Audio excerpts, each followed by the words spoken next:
Знаете ли, че има стар метод, чрез който лесно да различите естествената материя от изкуствената? Хайде да го тестваме заедно!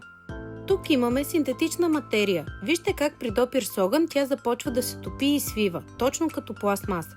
Това е така, защото влакната й са създадени от изкуствени материали. Това е 100% памук. Забележете разликата.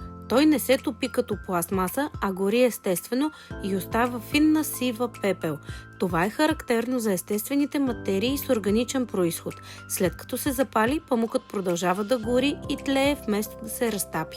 А ето тук може да видите разликата, когато поставим двете парчета едно до друго.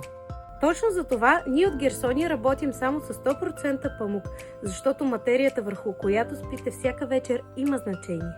Ако и вие сте от хората, които не правите компромис с качеството и това, върху което спите, може да се свържете с нас, а информация ще откриете в описанието.